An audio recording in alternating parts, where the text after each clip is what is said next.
Echoes é amplamente considerada a primeira obra-prima que o Pink Floyd produziu. Antes mesmo de ter lançado qualquer um de seus maiores sucessos, como Wish You Were Here, The Wall e Dark Side of the Moon, Echoes foi lançada em 1971, sendo a última faixa do álbum Meddle. Essa música tem nada menos do que 23 minutos e 32 segundos, e pode ser descrita como uma experiência semelhante a mergulhar cada vez mais fundo em um mar psicodélico, cheio de mistérios e coisas incompreensíveis. Essa música foi composta de uma forma meio Frankenstein, juntando várias outras músicas e conceitos que os membros da banda tinham criado antes, mas que ainda não faziam parte de nenhum álbum que a banda lançou. De certa forma, Echoes se diferencia muito da maioria das outras músicas, porque ela realmente meio que não parece muito uma música, parece mais uma sessão de improviso. Echoes carrega muitas características do rock progressivo, um gênero que o Pink Floyd gostava muito de produzir nessa época. A sua óbvia duração longa, com mais de 20 minutos, somada com a complexidade dos usos de instrumentais,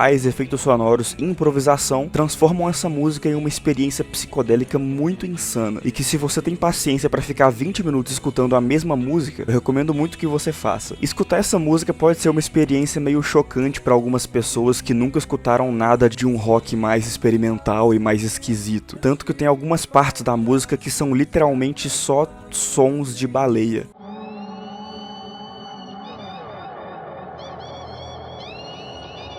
Mas obviamente essa esquisitice não é gratuita, ela tá aqui pra fazer parte da proposta psicodélica que a música quer transmitir, e pra servir como uma representação literal do mergulho que o Pink Floyd te propõe a fazer nessa música. Mas a questão interessante sobre a criação dessa música é que apesar de eles já terem bastante material bruto de música, eles ainda não tinham uma letra, mas tudo isso mudou quando o Roger Waters acordou um dia e aí foi tudo pros caralho. O Waters era o baixista e principal compositor do Pink Floyd na época, e a letra que ele escreveu pra Echoes é possivelmente o melhor exemplo da genialidade dele. A interpretação mais comum da letra diz que a música fala basicamente sobre o início da vida, sobre o surgimento da vida, e posteriormente o início da civilização, da sociedade e das relações humanas como nós conhecemos. O eco de um tempo distante vem ondulando através da areia. Tudo é verde e submarino, e ninguém nos guiou até a terra, e ninguém sabe os ondes ou os porquês, mas algo se agita e algo tenta, e começa a escalar em direção à luz. Esse trecho da música fala bem explicitamente sobre o surgimento da vida na Terra. A vida começou dentro da água, como vocês devem ter aprendido na escola, e ninguém sabe muito como ou porquê, mas eventualmente essas células orgânicas atingiram a Terra, se agitaram, tentaram e evoluíram para criar a civilização em que nós vivemos hoje. Estranhos se cruzando na rua. Por acaso, dois olhares separados se encontram. E eu sou você e o que eu vejo sou eu. Agora a letra já está claramente falando sobre a sociedade formada em si, sobre relações e interações humanas já inseridas nessa sociedade. E muitas pessoas interpretam a intenção dessa letra como uma celebração dessas relações humanas, sobre como, acima de tudo, todos nós somos seres humanos pertencentes à mesma espécie. Todos nós surgimos do mesmo lugar e iremos para o mesmo lugar depois da morte. E por isso a música claramente celebra valores como cooperação, coletividade, empatia e equidade, e da importância de não priorizar o individual sobre o coletivo. Mas o que tudo isso teria a ver com o stand do Goat Coit, o MVP da parte 4? Na verdade, eu acho que a letra de Echoes conversa não só com o personagem do Coit, mas com toda a temática da parte 4. Porque nessa parte, diferente de qualquer outra, existe um foco muito grande na cidade onde os personagens moram, e nos membros da sociedade que compõem essa cidade. Na verdade, às vezes dá até a sensação de que a própria cidade de Morio é um personagem da história, porque todos os capítulos se passam aqui. A escala dos acontecimentos é bem menor, o que dá um aspecto muito mais íntimo e pessoal para as aventuras que esses personagens vivem. Inclusive tem vários episódios em que eles nem têm que derrotar um vilão, que é algo que não pode ser dito sobre a parte 3, por exemplo. Quem não lembra da obra-prima que é o episódio do Josuke e do Okuyasu indo experimentar comida italiana, por exemplo. Então esse aspecto de comunidade e de cotidiano que é presente na parte 4 conversa muito com a letra de Echoes, que trata justamente dessa vida em sociedade, de como a civilização se formou e como diferentes pessoas podem se identificar umas com as outras, reconhecer a humanidade uma nas outras e ajudar uma a outra. Isso se mostra muito presente também na batalha final contra o Kira, quando basicamente todos os personagens têm alguma participação na finalização do Kira. Se você observar, na hora em que o Kira é derrotado, todos os protagonistas usam seus poderes em conjunto para conseguir imobilizar ele. É o trabalho em equipe de todos os membros dessa comunidade que consegue finalizar a pessoa que queria destruir essa comunidade. Mas agora, falando especificamente do Koichi, também tem alguns aspectos interessantes que conectam a música do Pink Floyd e o personagem de Jojo. O primeiro fator fator mais óbvio é a questão que, como você deve saber, o stand do Koichi é dividido em 3 atos, 3 evoluções. Na sua primeira forma, o Eccles consegue escrever algo em qualquer superfície, o que faz com que as palavras ou onomatopeias que foram escritas se repitam em volumes diferentes. Em sua segunda forma, o Eccles consegue escrever um efeito sonoro em qualquer superfície, que ativa um efeito especial relacionado a esse efeito sonoro. Em sua terceira e última forma, o Eccles adquire uma forma humanoide que consegue meio que congelar qualquer alvo ao atribuir a ele um peso insuportável. Da mesma forma, a música Eccles do Pink Floyd também é dividida em 3 atos, que eu imagino que tenha sido a primeira fonte de inspiração do Araki quando ele foi criar o poder do Koichi. O primeiro ato da música tem uma atmosfera mais suave, contemplativa e menos ambiciosa. Ela é marcada por uma letra mais introspectiva e de menor escala. O segundo ato seria uma sessão mais experimental, psicodélica e surreal. É nessa parte que a música entra mais fundo na esquisitice e começa a ter coisas tipo ecos e sons de baleia, representando a exploração desses territórios desconhecidos, ou nesse caso, o mergulho nesses territórios desconhecidos. O terceiro e último ato da música serve como um clímax e conclusão dessa jornada, tendo uma atmosfera grandiosa e triunfante que volta ao tema mais melódico e convencional que encerra a música, como se a jornada tivesse chegado a um fim natural. Só que é interessante como a letra do Pink Floyd trata claramente sobre a formação e o amadurecimento da sociedade como um todo, enquanto o arco do Koichi nessa história e a evolução de seu stand tratam sobre o seu próprio amadurecimento pessoal. Então, nesse caso, o Koichi seria uma personificação dessa jornada de amadurecimento e de descoberta, que é representada tanto nos temas e conflitos da parte 4, quanto na música do Pink Floyd. Ele começa a história sendo um nerdaço que mal sabia se defender e é forçado a mergulhar em um monte de problemas e mistérios, cheio de coisas incompreensíveis, que pode ser associado ao segundo ato da música Eccles, que tem aqueles barulhos estranhos que eu falei. E ele termina a história sendo uma pessoa completamente nova, que construiu conexões genuínas que mudaram ele como pessoa, que agora se mostra pronto e sem medo para encarar esses mistérios. Então eu escancaro as janelas e chamo por você através do céu. Esse verso da música, que é literalmente a última frase da letra, representa muito bem alguém que deixou para trás suas limitações e que agora está pronto para buscar uma conexão com algo maior. No caso do Koichi, ele vira uma espécie de assistente do Jotaro e viaja pelo mundo investigando questões relevantes, encontrando um propósito de vida muito maior que ele nunca conseguiria ter atingido se não fosse pela ajuda das pessoas que ele conheceu no caminho. Essa referência é maravilhosa. O Araki pegou os temas de civilização e sociedade e amadurecimento que a música trata e usou isso para personificar esse conceito na jornada de um único personagem, que tem isso manifestado até nos próprios poderzinhos de anime dele, que evoluem conforme esse personagem vai amadurecendo. De novo, Araki, você está de parabéns.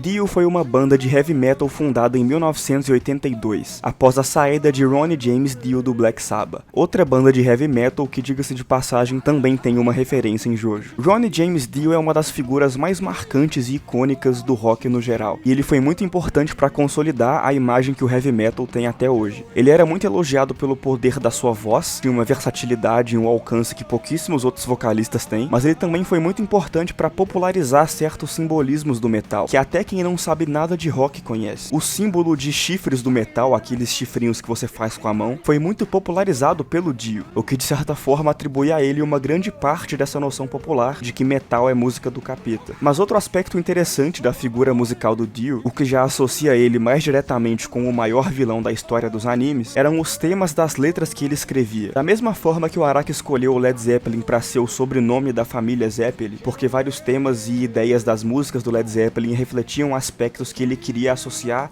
a esses personagens, o conteúdo das músicas do Dio também fazem muito sentido quando você analisa o que o Dio de Jojo representa para essa história. As músicas do Dio sempre tinham uma presença muito clara de fantasia e misticismo nas temáticas e reflexões que essas letras propunham. Parecia sempre haver pelo menos uma referência a um mundo fantasioso mesmo, cheio de cavaleiros, dragões, magias e forças sobrenaturais, sempre com esse tom de ser um universo mágico e épico. Holy Diver, por exemplo, que é a música que você tá ouvindo aí de fundo, conta a história de um herói misterioso que embarca em um mundo de fantasia. E esse tal de Holy Diver é apresentado como um salvador, um profeta, que confronta ilusões e busca a verdade em um ciclo eterno de sua existência. E essa música já é um ótimo exemplo de como esse artista conversa com esse personagem, principalmente considerando a proposta da parte 1, que brincava muito com essa atmosfera mística, épica, cheia de cavaleiros, de magia e de vampiros, literalmente. Parece que a ideia que o Araki teve pra parte 1 já tinha muito em mente esses temas que o Dio da vida real colocava nas suas músicas. Mas é muito interessante como até na parte 6, apesar de a gente conhecer um lado totalmente diferente do Dio, esses temas ainda aparecem. Lembra que eu falei que Holy Diver é apresentado como um profeta que busca revelar a verdade e tudo mais? Isso me lembra bastante do Dio na parte 6, quando ele de fato é apresentado como um deus salvador que quer levar as pessoas pro céu, pelo menos na visão do Pucci. O plano do céu gira em torno de todas as pessoas do mundo alcançarem uma espécie de transcendência, de adquirirem consciência total sobre seus próprios destinos, e é o Dio que guiaria as pessoas para conseguirem fazer isso. Outro aspecto muito presente nas músicas do Dio é o conceito de dualidade. Existem muitas reflexões sobre a vida e a morte, mas sem dúvida a dualidade mais presente na obra do Dio é a luta entre o bem e o mal. Essa dualidade entre forças opostas era um conceito constante em inúmeras letras do Dio, que recorrentemente mostravam heróis e vilões em conflito. A música Heaven and Hell, por exemplo, que apesar de ser do Black Sabbath, foi feita em conjunto com o Dio, explicita isso logo no seu nome, que é literalmente céu e inferno. The Last in Line também é um outro bom exemplo disso. Somos um navio sem tempestade, o frio sem o calor, a luz dentro da escuridão que ela precisa. Esse trecho demonstra a interdependência entre luz e escuridão, entre bem e mal, o que passa a ideia dessa oposição que é necessária para nossa existência. E vocês já devem saber que essa dualidade entre bem e mal, entre luz e escuridão, é um aspecto muito presente em todas as partes de Jojo, mas principalmente nas partes em que o Dio é o vilão principal. Sempre existe algum tipo de dualidade entre o Jojo daquela parte em relação ao seu vilão principal, e não existe nenhuma dualidade mais direta e explícita do que Jonathan Joestar e Dio Brando, que representam essas mesmas forças opostas que o Dio da vida real descreve em suas músicas. Todo esse conflito entre o bem e o mal começou lá na parte 1, em 1880, e só foi terminar uns 200 anos depois, quando os descendentes do Jonathan e o sucessor do Dio travaram seu último conflito. É bem interessante como Jojo é uma obra que mudou e evoluiu tanto ao longo do tempo, mas ao mesmo tempo nunca deixou de ser sobre esse conflito entre o bem e o mal. Esse tema permanece sendo a fundação da história do começo ao fim, o que entra muito de acordo com essa luta eterna entre o bem e o mal nas músicas do Dio. Esse embate é descrito como sendo uma face natural da existência, como se sempre fosse existir o bem e o mal, e a família Joestar e os sucessores do Dio personificam essas forças opostas.